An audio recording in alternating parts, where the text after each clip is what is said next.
Bonsoir, bonsoir à toutes et à tous. Heureux de vous retrouver pour une nouvelle semaine de Sens Public. On est ensemble pour 90 minutes de débats, chroniques et reportages pour, vous le savez, donner du sens à l'actualité grâce à nos experts et aux journalistes de la rédaction de Public Sénat, avec au sommaire de ce 24 mars les 100 jours de François Bayrou, 3 mois d'un pouvoir fragile avec un mérite principal, avoir fait voter le budget 2025. Mais sinon, où est la colonne vertébrale? Y a-t-il une méthode Bayrou? Quel est le programme des prochains mois? La menace de la censure va-t-elle ressortir du chapeau socialiste ou de l'arsenal lepéniste? On répond à toutes ces questions dans une minute. Et puis, dans la seconde partie de notre émission, un retour 25 ans en arrière, le 31 décembre 1999. Conformément à la Constitution, lors de ma démission, j'ai signé un décret attribuant les fonctions de président de la Russie au président du gouvernement Vladimir Vladimirovitch Poutine.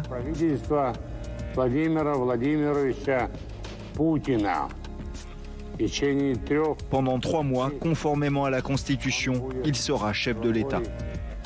Ce jour-là, Boris Yeltsin et les oligarques qui portent Poutine au pouvoir n'imaginent pas qu'il en aura toujours les clés 25 ans plus tard. Comment le président russe a-t-il étouffé toute opposition? Rêvait-il déjà d'annexer l'Ukraine? Qu'est-ce qui pourrait faire tomber le dictateur du Kremlin? Ne ratez pas tout à l'heure notre second débat sur la Russie poutinienne.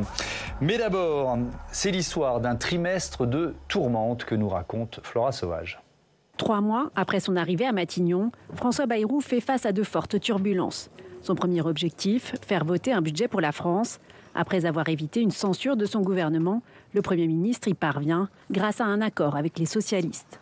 Après des mois d'incertitude, le budget pour 2025 est enfin adopté. J'ai l'honneur d'engager, en vertu de l'article 49 alinéa 3 de la Constitution, la responsabilité du gouvernement. Les 100 premiers jours de François Bayrou à Matignon sont marqués par plusieurs polémiques. Dès sa nomination, il se rend à Pau pour présider le conseil municipal, alors que le cyclone Chido vient de ravager Mayotte. Puis il est rattrapé par l'affaire Betaram, accusé d'avoir été informé des sévices sexuels et des violences commis sur des enfants au sein de l'établissement privé catholique et de n'avoir rien fait, ce qu'il réfute. Je ne savais pas, je savais pour cette plainte qui avait été posée sur une plaque. J'ai demandé une inspection. Cette inspection a été conduite jusqu'à son terme. Et pour le reste, des sévices sexuels, je n'avais jamais entendu parler et mes enfants étaient élèves dans l'institution. Enfin, en se positionnant contre un retour à l'âge de départ à 62 ans, en pleine négociation avec les partenaires sociaux sur la réforme des retraites, François Bayrou s'est mis à dos les syndicats et la gauche. Critiqué de toutes parts pour son immobilisme, sa cote de popularité a chuté de 11 points. Seul lot de consolation, le Premier ministre peut se targuer d'avoir battu le record de longévité de Michel Barnier à Matignon. Mais il pourrait connaître le même sort si les députés socialistes et ceux du Rassemblement national décident de voter la censure du gouvernement. Après 3 mois à Matignon, François Bayrou est-il condamné à l'immobilisme? Voilà le titre, le thème de notre débat avec Lisa Darbois. Bonsoir. Bonsoir. Bienvenue, vous êtes directrice des études France de l'Institut Montaigne. Bastien François, bonsoir. Bonsoir. Bienvenue à vous aussi. Professeur de sciences politiques à l'Université Paris 1. Antoine Oberdorf, bonsoir. Bonsoir. Et Thomas. bienvenue, vous êtes journaliste politique à l'Opinion. Mathieu Croissando, éditorialiste politique. Bonsoir Mathieu. Bonsoir à tous. Bienvenue à vous. Qu'est-ce que vous retenez de ces... le chat est dans ma gorge. De ces 100 jours, est-ce qu'il y a un mot qui les caractérise pour vous, Lisa Darbois? Un mot, je dirais la précarité, de toute évidence, parce qu'on sait quel sort a été réservé évidemment aux prédécesseurs de François Bayrou. Je crois qu'il a fait un peu plus de 90 jours, Michel Barnier, 91. Bon, les 100 jours, il faut les célébrer, peut-être pour une seule raison, c'est qu'on a eu un budget. Donc il en allait quand même de l'intérêt du pays. On a eu un automne assez difficile.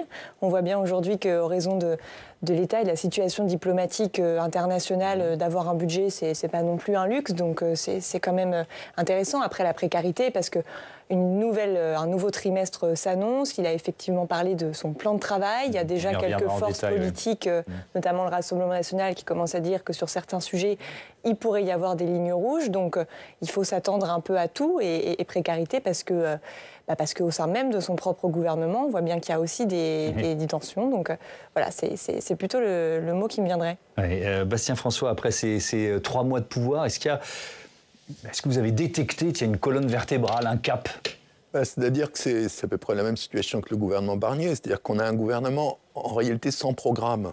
Donc, qui a été constitué pour pouvoir avoir une majorité suffisante pour faire passer un texte budgétaire. Donc, dès lors qu'il n'y a pas de programme, on a du mal à trouver cette... voilà. Oui, il n'y a pas une négociation sur un programme. Oui, alors, il n'y a pas eu... Généralement, comment ça se passe? Il y a un camp qui a gagné avec un programme, il arrive au pouvoir, il applique son programme. Ça, c'est en France. Dans d'autres pays, par exemple en Allemagne, il y a des élections, on se réunit après les élections, on essaye de construire une coalition majoritaire. Là, il n'y a pas de coalition majoritaire, et en plus, on n'a même pas vraiment essayé de construire ce gouvernement sur quelques idées simples, ou alors elles étaient vraiment très simplistes. C'est-à-dire que, finalement...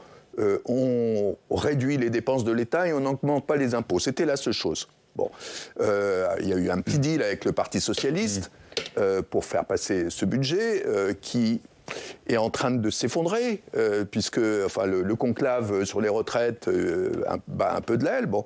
Donc en fait, c'est quelque chose de très particulier. C'est la première fois qu'on a ça sous l'histoire de la Ve République, puisqu'en plus le programme présidentiel qui théoriquement anime tout ça, il n'y en a plus.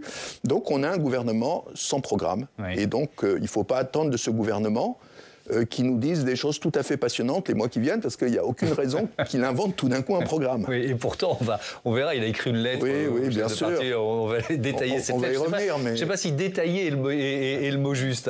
C'est-à-dire qu'on a quand même l'impression qu'il a... Mais ça, on y reviendra. Pardon, je vous redonnerai la parole là-dessus un peu plus tard. On y consacrera la chronique de Steve Jourdain dans un instant. Précarité, je retiens le mot, qui s'explique évidemment par la situation politique, l'absence de majorité. Mais quelle est sa part de responsabilité, la part du Premier ministre dans ce espèce de flou là, entretenu depuis 100 jours? Parce qu'en l'occurrence, moi, le mot que j'aurais choisi, c'est improvisation. Et le mot d'improvisation, il tient aussi à la personnalité de François Bayrou. Certes, Michel Barnier avait essuyé les plâtres. La situation parlementaire, l'arithmétique parlementaire n'en est pas moins difficile pour François Bayrou, mais il y a aussi des aspects qui tiennent à sa personnalité. En voulant se défendre, bien souvent, des accusations qui n'ont pas manqué d'émaner des oppositions, il a ouvert de nouveaux fronts. L'exemple de Bétharame est particulièrement sensible à cet égard. En voulant se défaire de ce qu'il pensait être une cabale, une croisade de la France insoumise, il ouvre un nouveau front en déportant la responsabilité sur d'anciennes ministres socialistes, Elisabeth Guigou, Ségolène Royal. Il improvise dans cette séance de questions au gouvernement, et pour une raison simple. C'est que la structuration de Matignon et du pôle de communication de Matignon, elle n'a jamais eu lieu. Nous en sommes au 100e jour, et on ne peut pas dire, nous, journalistes, que nous ayons affaire à un pôle communication de Bayrou, avec une mise en musique, une orchestration. C'était pas la même chose sous Barnier. Ah non, c'était pas la même chose sous Barnier. Oui. Et un bon exemple de ça, encore pas plus tard qu'aujourd'hui, il y a à l'Assemblée nationale l'ancien Premier ministre Gabriel Attal, allié donc de François Bayrou dans la coalition du Bloc central, qui tient un colloque démocratie-liberté en présence de leaders européens. François Bayrou inaugure ce colloque, mais depuis Pau, en visioconférence. Pour une raison simple, tous ses proches nous disent Matignon n'a pas changé François. Fondamentalement, il est resté sur le rythme qu'il avait en tant que maire de Pau, en tant que président du MoDem. La fonction de Premier ministre n'a pas altéré sa façon de faire de la politique à l'ancienne. Oui, alors on pourrait aussi dire que c'est une qualité, mais en tout cas, ce sera l'un des objets du débat. Vous avez parlé du budget. Évidemment, le premier point positif qu'on doit accorder au Premier ministre, c'est d'avoir fait voter ce budget là où son prédécesseur avait échoué. C'est ce que rappelle d'ailleurs Gérald Darmanin. D'abord, il a obtenu un budget. C'était pas si évident. On disait à François Bayrou qu'il ne l'obtiendrait pas, qu'il vivrait moins politiquement que M. Barnier. Il a obtenu un budget. Budget perfectible, bien sûr. Budget pas idéal, bien évidemment. Il y a trop de taxes pour moi dans ce budget. Mais il vaut mieux un budget que pas de budget pour la France. Il a obtenu un budget. Les fonctionnaires sont payés, les retraites sont payées, et on peut avancer. D'abord, c'est grâce à François Bayrou. Lisa Darbois, il y a les, entre guillemets, les ennemis de l'extérieur. On va parler de la stratégie du Parti socialiste ou du Rassemblement national dans un instant. Et puis, il y a ceux qui sont censés soutenir François Bayrou. Comment vous les qualifiez ? Gérald Darmanin et quelques autres. Mais je pense qu'effectivement, vous l'avez très bien dit, on est dans une situation où c'est une précarité et c'est inédit. Donc effectivement, on a d'abord connu qu'est-ce que pouvait être la France sans budget. On l'a vu, c'est quelques semaines, c'est quelques mois. Maintenant, qu'est-ce que peut être la France sans pilote à Matignon ? il faut des ministres forts. Il a quand même fait un choix, François Bayrou, quand il est arrivé. Il a une marque assez forte. Il a quand même nommé effectivement des personnalités assez importantes. Gérald Darmanin, Bruno Retailleau, aussi Manuel Valls. Donc on voit quand même qu'il s'est appuyé sur quelque chose d'assez fort. En acceptant de leur laisser une liberté de parole. Complètement. On a le sentiment, alors moi je ne suis pas à Matignon, mais on a le sentiment que d'un point de vue très managérial, les choses sont très libres, quoi. Oui. Et donc ça permet effectivement peut-être, on l'a vu très récemment sur la question du voile, notamment dans la sphère sportive, ça peut mener à certaines tensions entre les principaux membres, mais il ne faut quand même pas oublier non plus que nous sommes aujourd'hui à peu près à 2 ans de 2027, c'est-à-dire à 2 ans de l'élection présidentielle. Et donc là, ma conviction, c'est que ennemi extérieur, ami intérieur, en réalité, je pense que personne n'a véritablement d'intérêt à ce que François Bayrou quitte Matignon. Parce que plus le temps va passer, plus les idées vont pouvoir maturer dans les partis, dans les programmes, chez les futurs leaders politiques ou les leaders d'aujourd'hui. Et donc d'avoir un François Bayrou qui finalement propose quelques éléments, n'est pas radical, propose pas de renverser la table, ça permet quand même d'avoir un point d'ancrage sur lequel bâtir ensuite un programme présidentiel et surtout de dire mais attendez, il y a une alternative, c'est nous. Parce qu'aujourd'hui, personne ne veut véritablement prendre le bateau France actuellement dans la tempête dans laquelle il se trouve. Ouais. On y revient dans un instant avec vous, Mathieu, sur l'hypothèse de la censure. Mais quand même, je reviens avec vous, Bastien François, sur le deal passé avec le PS, pas la non-censure à condition d'ouvrir le chantier sur les retraites. On parlait des ennemis de l'intérieur. Il y en a un qui a toujours pas digéré, c'est Édouard Philippe, qui s'est chargé de lui rappeler il y a quelques jours. Il lui en veut d'avoir je me place dans la tête d'Édouard Philippe, rouvert la boîte de Pandore de la réforme des retraites. Oui, mais si vous voulez, le problème des dissensions dont on parle, il y en a beaucoup, parce que finalement, il a fait un premier arbitrage, le Premier ministre, sur le voile à l'école, puis ça a continué 2 jours après. Bon. Donc moi, j'ai peur que quand même tout ça, ça continue à abîmer le politique. Je me souviens d'une émission ici où mon collègue du CEVIPOF à Sciences Po présentait des données et il disait on n'avait jamais vu ça. On n'avait jamais vu un tel niveau de défiance. C'est-à-dire que les gens parlent de honte. Lorsqu'ils parlent de leur système politique, de leur pays. Bon, là, franchement, ça part dans tous les sens. Qui s'y reconnaît et on va continuer comme ça pendant des mois. Il y a quand même quelque chose là qui me semble être très risqué. Parce qu'on pourrait se dire, effectivement, moi je suis tout à fait d'accord, personne n'a intérêt à ce que le Premier ministre saute. Bon, tout le monde a ses affaires, un tel a son congrès, l'autre a aussi son congrès, il y a les candidatures, etc. On y vient tout de suite. Mais le résultat, quand même, c'est que le politique se délite encore plus, presque à jet continu. Un mot peut-être sur la relation Bayrou-Édouard Philippe. L'inimitié n'est pas nouvelle, on pourrait dire ça. Non, l'inimitié n'est pas nouvelle, parce que dans le camp Bayrou, typiquement, quand on fait le grief d'avoir ouvert la boîte de Pandore, comme vous le disiez, sur les retraites, on se fait fort de rappeler dans l'entourage du Béarnais que en l'espèce, la retraite universelle par points, c'est quand même un petit peu Édouard Philippe qui l'a planté lorsqu'il était aux affaires à Matignon.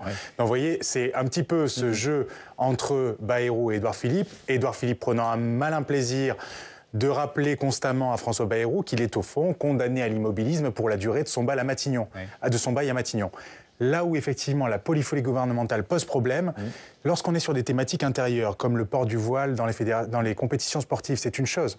Mais lorsqu'il s'agit particulièrement d'affaires étrangères, je pense à la brouille entre la France et l'Algérie, entre Paris et Alger, il est très difficile d'avoir à l'intérieur d'une même équipe gouvernementale 2 rivaux, en l'espèce Jean-Noël Barrot du côté du Quai d'Orsay, et Bruno Retailleau, place Beauvau, laissant ainsi la possibilité à Alger de jouer l'un contre l'autre. Il s'agit maintenant pour Alger, pour le président Tebboune par exemple, de faire venir Jean-Noël Barrot, le représentant de la diplomatie française, car il sait qu'il a un ennemi en la personne de Bruno Retailleau.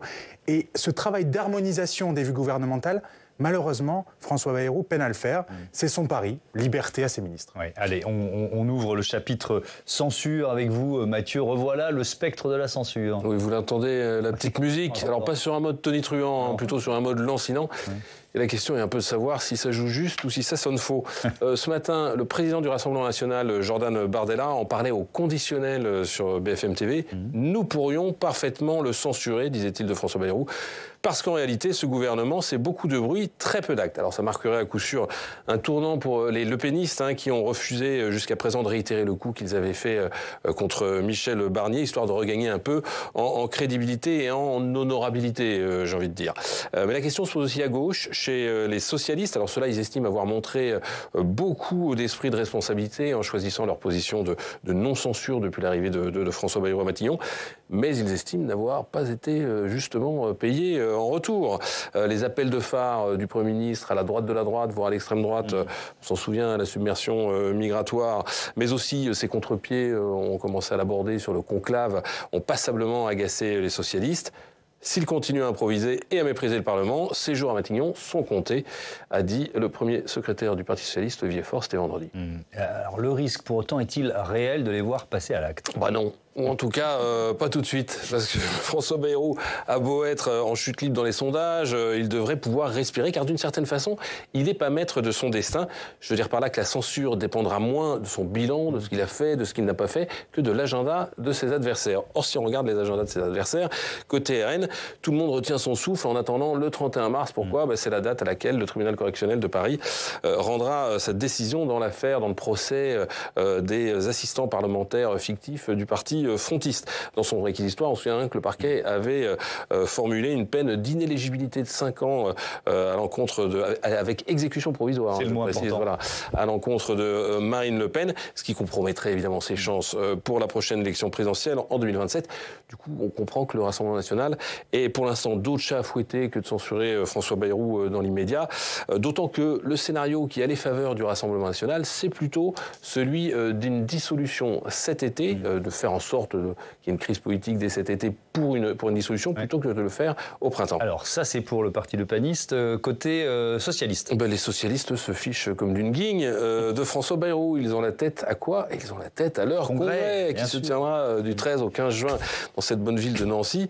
D'ici là, eux non plus ne vont pas prendre le risque de déclencher une nouvelle crise, avec le risque que tout cela débouche sur de nouvelles législatives, parce que eux, en revanche, ils n'en veulent pas d'une dissolution dès cet été, pour la bonne raison qu'ils s'y sont pas préparés, ils n'y sont pas encore prêts, faute d'avoir tranché, notamment leur question de ligne, leur question d'alliance, qui devrait faire précisément l'objet de ce fameux congrès. Or, pour conclure, vous vous souvenez que pour renverser le gouvernement de François Bayrou, il faudrait que le Rassemblement national et la gauche votent ensemble. Et donc, si ni l'un ni l'autre ne le font, ou en tout cas s'ils ne le font pas ensemble, voilà, il y a encore de beaux jours devant lui, François Bayrou. Vous êtes tous à peu près d'accord, je pense, sur la démonstration. Je vais vous demander de forcer votre nature, Antoine Oberdorf. Qu'est-ce qui pourrait pousser Marine Le Pen ou Olivier Faure, peut-être des facteurs psychologiques, puisque la logique, la rationalité les pousse plutôt à attendre. Il y a toujours une dimension psychologique. Par exemple, pour Olivier Faure, vivre un congrès où il se voit accusé par ses opposants, qui déjà trouvent qu'entre l'homme de la NUPES et l'homme de la non-censure, Olivier a opéré une drôle de mue, mais se voir accusé par ses opposants de laisser gouverner, ou voire même par les siens d'ailleurs, de laisser gouverner un Bruno Retailleau qui irait toujours plus loin dans l'escalade sécuritaire ou le propos anti-immigration, avec par exemple une porte-parole du gouvernement, Sophie Primas, qui comme ce matin parle de racisme anti-blanc. C'est un petit peu difficile, si vous voulez, pour un socialiste qui se dit ancré à gauche, et sous la menace permanente et sous les intimidations, les provocations de Jean-Luc Mélenchon, c'est un petit peu difficile pour un socialiste de tenir et de laisser la vie sauve à ce gouvernement. On me disait, un parlementaire socialiste me disait ce matin, nous n'avons pas signé un CDD à Bayrou jusqu'en 2027. Si on se laisse piétiner, je cite, par le maquignon béarnais, c'est que nous avons perdu notre honneur. Donc évidemment, ça ne vous étonnera pas, c'est un socialiste de l'aile gauche, du groupe parlementaire, des 66 députés socialistes. Mais voilà un petit peu l'état d'esprit. Quant à Marine Le Pen, évidemment, l'analyse qui est celle de dire que son verdict judiciaire va tout conditionner est très claire et nette, mais elle peut être tordue dans tous les sens. Il est possible que les lepénistes veuillent ériger une forme d'écran de fumée, hisser un écran de fumée, allumer un contre-feu, si le verdict lui était défavorable. Et tout cela va dépendre dans les prochains jours, y compris, vous le savez, de la décision du Conseil constitutionnel concernant une élue mahoraise, dont va dépendre ensuite la jurisprudence pour Marine Le Pen. Donc tout ça est assez confus, mais je rejoins tout à fait Mathieu sur le fait que François Bayrou va moins devoir sa longévité à Matignon à sa conduite qu'à un alignement des planètes, en réalité, sur laquelle il n'a pas tellement prise. Ouais. Et d'ailleurs, je vous informe qu'on consacrera la seconde partie de notre émission jeudi à tous les enjeux autour du procès et de la décision concernant le procès de Marine Le Pen. Vous parliez du Parti socialiste, de l'alliance ou pas avec LFI. Je vous propose d'écouter tout de suite Manuel Bompard, le coordinateur des Insoumis, qui rappelle que finalement, il ne lui reste pas tant de cartouches que ça pour faire tomber François Bayrou. Je le dis franchement, puisque vous savez, les motions de censure 49.2 dont vous évoquez, nous n'avons pas la possibilité d'en déposer de manière illimitée. Nous en avons déjà déposé 2, nous avons le droit d'en déposer une 3e. Donc moi, je demande des garanties. Il faut au moins que toute la gauche, s'engage à voter une motion de censure pour que nous puissions la déposer. Puisque nous, contrairement à d'autres, vous voyez, nous ne faisons pas des motions de censure pistolet à eau, ou coup d'épée dans l'eau. Oui, si nous déposons une motion de censure, c'est pour obtenir la censure du gouvernement. Vous en avez parlé avec les socialistes, vous avez leur accord déjà ou pas ? Pour l'instant, j'entends des phrases un peu alambiquées de la part des dirigeants socialistes qui font en quelque sorte mine de nous dire qu'ils pourraient censurer, mais pour l'instant qui ne s'engagent pas clairement dans cette voie. Oui, Bastien François, on imagine quand même mal le Parti socialiste faire marche arrière, revenir dans une alliance comme si de rien n'était avec les Insoumis. Ce qui serait perçu comme tel s'il votait une censure déposée par... Oui, mais en même temps, on peut imaginer qu'il ne va pas se passer grand-chose à l'Assemblée nationale, qu'on va surtout travailler à partir de propositions de loi qui, pour une partie de ces propositions, seront transpartisanes. Donc la question va se poser beaucoup moins que si c'était le gouvernement qui avait des projets de loi en discussion. Ouais. Donc... moi, je ne vois pas d'hypothèse, en réalité, avec une motion de censure sur le fondement de l'article 49.2, comme qu'évoquait là Manuel Bompard. Après, la prochaine rentrée, ça sera une autre histoire, parce que le prochain budget, ça sera une autre histoire et beaucoup plus compliquée.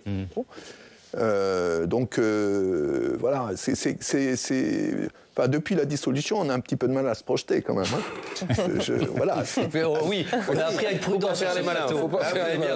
Vous avez bien raison. Et vous, êtes-vous prudente aussi, Lisa Darbois ? Non, complètement. Moi, je parierais sur rien du tout. Ce qui est sûr, c'est qu'on va rentrer très rapidement en fait dans une nouvelle séquence budgétaire. C'est un peu un jour sans fin cette histoire quand même, parce que normalement ça dure 2 mois et demi, 3 mois. C'est ça. Et là, on va être sur 6 mois. Il me semble que le Premier ministre a annoncé une conférence des finances publiques, comme on en a à peu près chaque année maintenant depuis plusieurs années, où vraiment on met tout à plat et on fait des économies. Là, je ne vois pas véritablement comment. Et en fait, dès avril, il faut savoir que la période budgétaire commence dans les administrations, notamment à Bercy, qui prépare les petites lignes du budget prochain, c'est-à-dire celui qui atterrira sur le bureau de l'Assemblée nationale en octobre prochain. Donc en fait, François Bayrou, pas François Bayrou, coalition politique ou non, en réalité, le problème va rester entier et va très rapidement se poser à l'administration. Alors on parlait des pots de banane qui s'accumulent sur le chemin de François Bayrou, et je le disais, sont souvent ceux qui sont censés le soutenir qui les glissent. Tiens par exemple Gabriel Attal ce matin sur France Inter.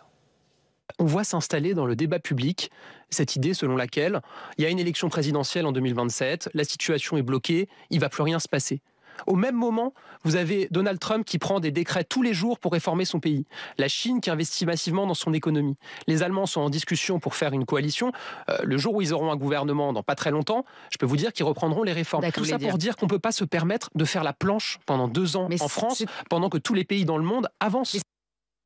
François Bayrou est-il un adepte de la planche ? On va en parler tout de suite avec Steve Jourdain. Bonsoir. Bonsoir. Bienvenue à vous. Il a adressé, le Premier ministre, ce vendredi, une lettre au président de groupe parlementaire.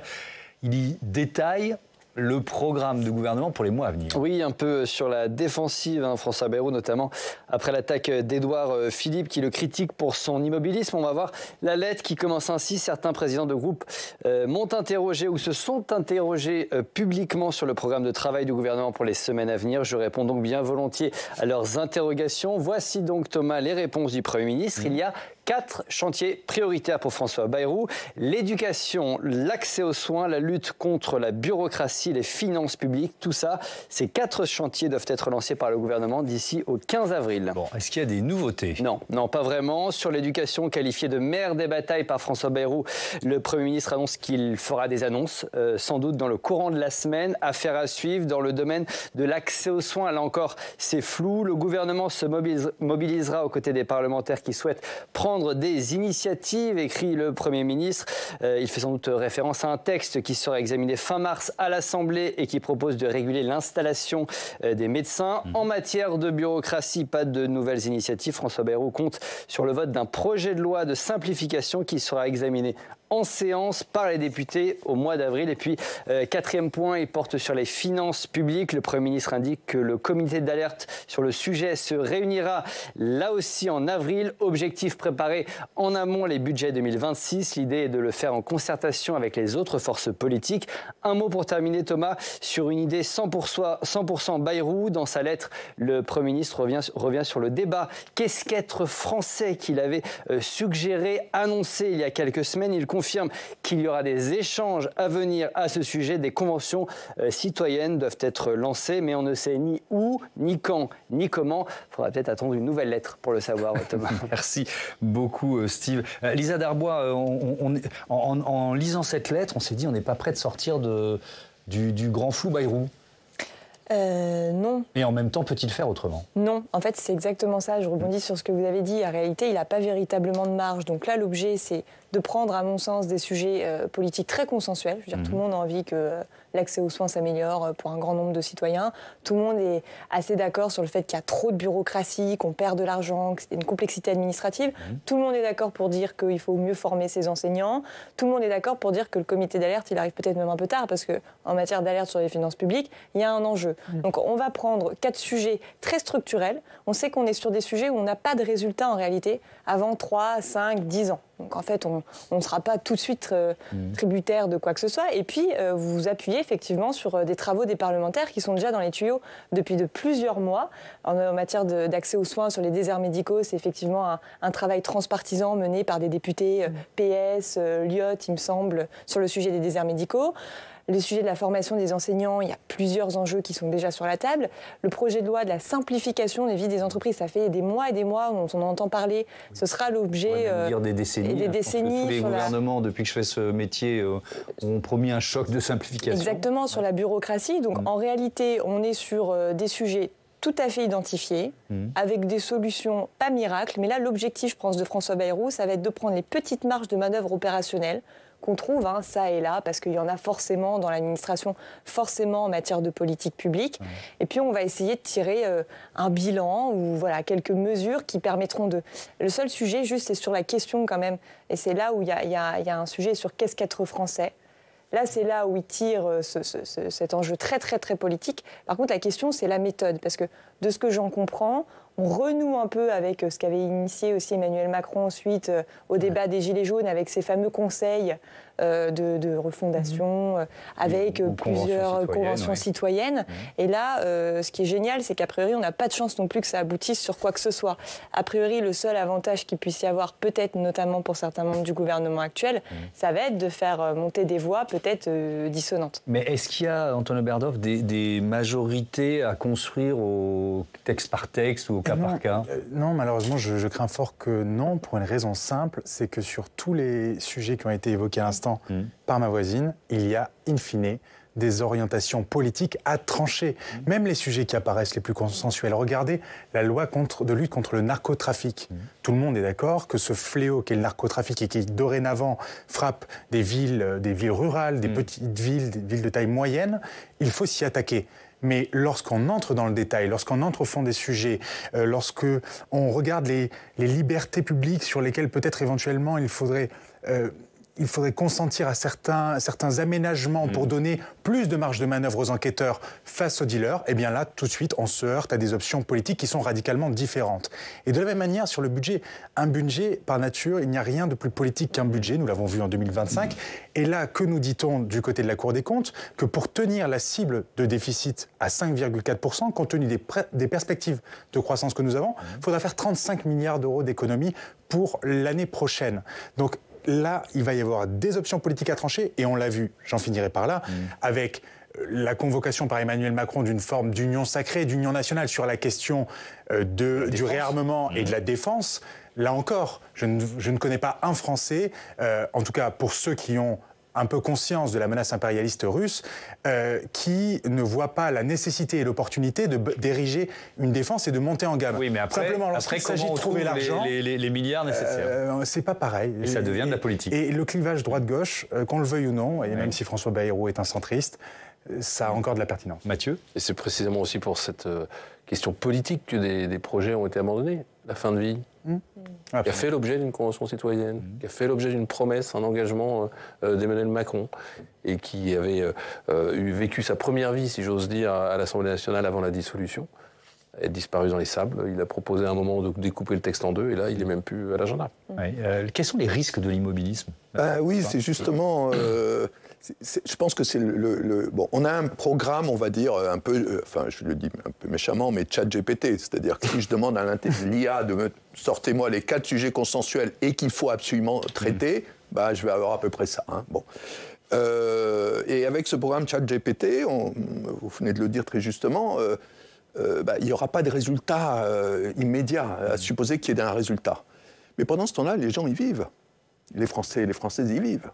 Ils ont leurs enfants à l'école, ils font des courses, ils se projettent sur les vacances. Ils ont peur, parce que visiblement ce sentiment, ils ont peur pour des questions liées évidemment au conflit de Russes, et au péril russe, et évidemment à l'arrivée de Trump.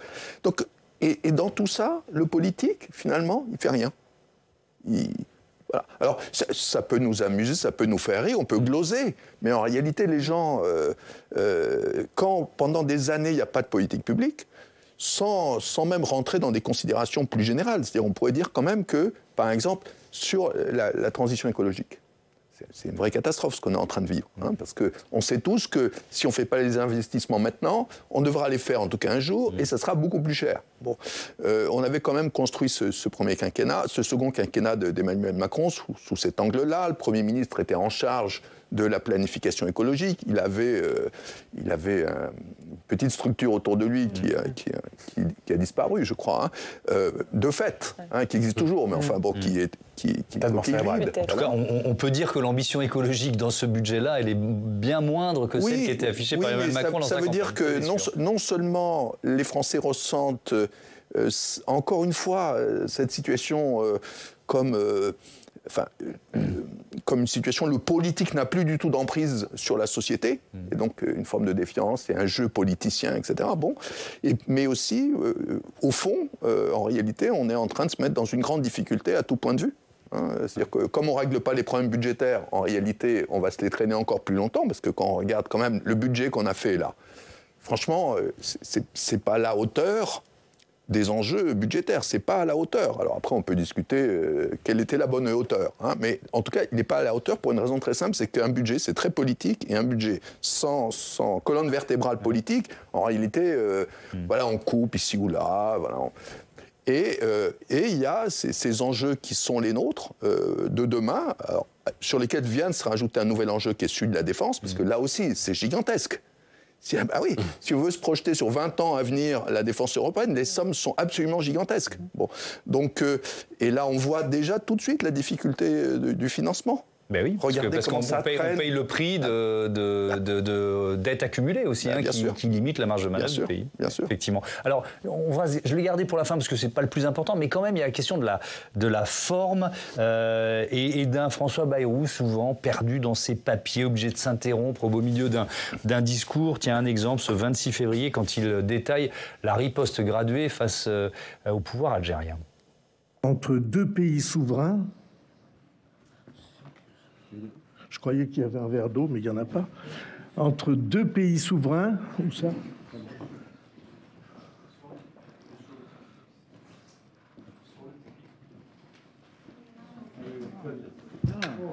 Oh là là, c'est dissimulé dans le tréfonds des...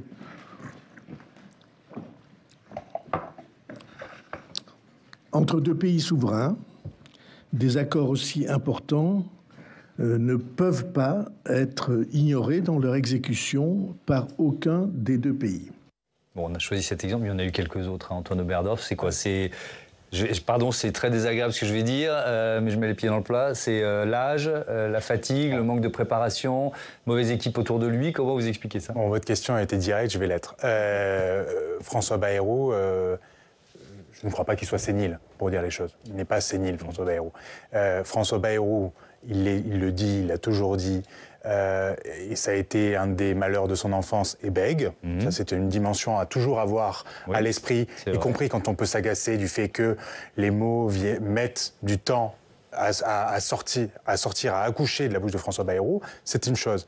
Moi, plus que cette absence-là, vous voyez, ce qui m'a des fois désarçonné dans les discours de François Bayrou, c'est par exemple quand il fait son discours à l'Assemblée nationale, discours préparé. C'est la déclaration de politique générale. Il y a la déclaration de politique générale, mais je ferai référence surtout au discours qu'il a livré aux socialistes le jour où les socialistes engagent cette fameuse censure pétard mouillé, pistolet à eau sur la base de l'article 49.2. Il fait une digression. À la suite de ses propos sur la submersion migratoire. C'est de la submersion migratoire qu'il s'agit. C'est finalement de l'idée qu'on se fait de la France, puisqu'il se fait fort d'ouvrir le débat sur l'identité nationale. Et il s'embarque dans des digressions à n'en plus finir, qui ne sont franchement pas à la hauteur, où il convoque ses souvenirs de jeunesse dans la cour de récréation dans le Béarn, et où il se souvient, parce qu'évidemment il n'est pas à soupçonner de racisme, avoir éprouvé une forme de jalousie pour cet enfant noir qui avait, et je cite François Bayrou de mémoire, qui s'asseyait souvent sur des bancs de la cour de récréation avec les plus jolies filles de l'école. Le Premier ministre de la France s'exprime devant la représentation nationale. Qu'on fasse appel quelquefois à des souvenirs de famille ou d'enfance pour humaniser la politique, pourquoi pas. Mais je dois dire que quand il s'embarque là-dedans, et ça n'a que peu à voir avec son âge, peut-être plus avec sa personnalité, je ne le suis pas. Je ne comprends pas. Voilà. Ouais. Est-ce que c'est ce que vous disiez tout à l'heure, c'est-à-dire le Bayrou, maire de Pau, qui est toujours là et qui n'est pas vraiment complètement rentré dans les habits de Premier ministre? Mathieu. Il y a un style Bayrou, de toute façon, qui paraît faussement brouillon, un peu Colombo de la politique. J'ai oublié de vous dire. Et il y a une impréparation. Certaines, je vous donne deux exemples qui ont choqué. Celui de la submersion migratoire, c'est-à-dire il s'invite 2 jours avant le budget dans des circonstances qu'aucun Premier ministre n'accepterait. C'est-à-dire soit on dit des choses avant, après on explique, on fait le service après-vente, mais avant, pour ne rien annoncer, juste discuter parce qu'on lui a promis 2 heures de télévision sur une chaîne info, il aime bien s'exprimer sur des formats longs, et il part dans le décor sur la submersion migratoire qui n'était pas un propos qui était prévu, et qui est sur le sentiment de submersion migratoire, pour être plus précis. C'est quelque chose qui lâche et qui est un... C'est pas un mini-séisme, mais c'est vraiment... à l'époque, on parle vraiment de la non-censure avec les socialistes. On est sur quelque chose de grave. Autre exemple, il y a une semaine, sur les retraites. Au détour d'une interview sur France Inter, il lâche le nom, un peu comme ça. Non, on ne pourra jamais revenir aux 62 ans. Tout ça peut s'expliquer, mais c'est des propos politiques qui doivent être portés. Sur les retraites, il aurait pu changer d'avis, mais dans un autre contexte, dans d'autres circonstances. Il y a ce côté improvisation et impréparation, parce que, comme le disait Antoine tout à l'heure, il n'y a pas de cellule de communication, donc les éléments de discours et d'opérations de communication, tant mieux pour nous, les journalistes, on peut dire on a affaire à un homme non, mais un homme politique sans filtre. On s'est beaucoup plaint de la langue de bois. On critique suffisamment la langue de bois. Il faut s'y répartir un peu. Mais cette grande improvisation lui crée parfois de grands soucis.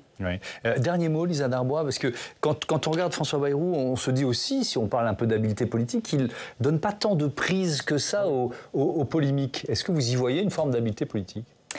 Oui, je pense que c'est un peu ce que vous disiez, c'est un peu sa personnalité, c'est son personnage. On sent il a beaucoup convoqué, il me semble, lors de son discours d'investiture, Henri IV, des grandes figures de l'histoire. Il a montré qu'il y a une forme il faut s'élever un petit peu. Alors, ce qui est assez paradoxal, c'est que finalement, du coup, ça donne le champ libre, finalement, aux petites séquences, aux petits mots, et surtout à un jeu, on le voit bien, assez individualiste de certaines personnalités politiques qui veulent profiter de cet espace qui leur est laissé. Et je pense que lui, il est vraiment sur autre chose, sur la presse. Et ce qui peut-être lui permet, selon lui aussi, de se permettre cette authenticité, d'évoquer ses souvenirs un peu d'enfance. Parce qu'en fait, finalement, lui, il pense un peu au-dessus, il pense un peu au-delà. Je pense qu'en tout cas, il a sentiment effectivement sans doute ce sentiment de lui-même. Je ne suis pas du tout psy, hein. Mais en tout cas, ça lui donne ce cran au-dessus et de se dire mais finalement la France c'est une autre idée que tout ça. Et du coup, de manière assez paradoxale, de parfois avoir des petits pièges. Vous savez, moi j'ai eu un sentiment mais très très fort au moment du discours de Michel Barnier quand il a pris la parole la dernière fois en sachant sans doute, en comptant les voix qu'il allait tomber. Et vous aviez cette cacophonie absolument affreuse en vérité à l'Assemblée nationale. Je crois qu'il a cité Saint-Exupéry. Et là, vous vous dites, c'est un peu un ancien monde politique qui s'efface. Vous avez une cacophonie de jeunes, globalement, qui vocifèrent, qui n'ont aucun respect ni pour le poste, ni pour l'homme, qui dit que ça a été sa plus belle fierté, la plus belle responsabilité de sa vie d'avoir été Premier ministre de la France. Et vous avez des invectives. Peut-être que François Bayrou, pour le coup, appartient aussi encore un peu à cette catégorie de personnalités politiques qui avait une autre idée de la France et de faire de la politique et qui aujourd'hui se heurte à une autre façon de faire de la politique qui est peut-être plus court-termiste, plus polémique, avec un peu moins de vision pour notre pays, ça, on en conviendra. Oui. Et sans majorité politique, parce que si on en revient à Michel Barnier et François Bayrou, c'est quand même l'élément majeur de leur court passage, on verra bien pour François Bayrou, à Matignon. Merci beaucoup, merci à tous d'avoir participé à ce débat et à bientôt sur Public Sénat.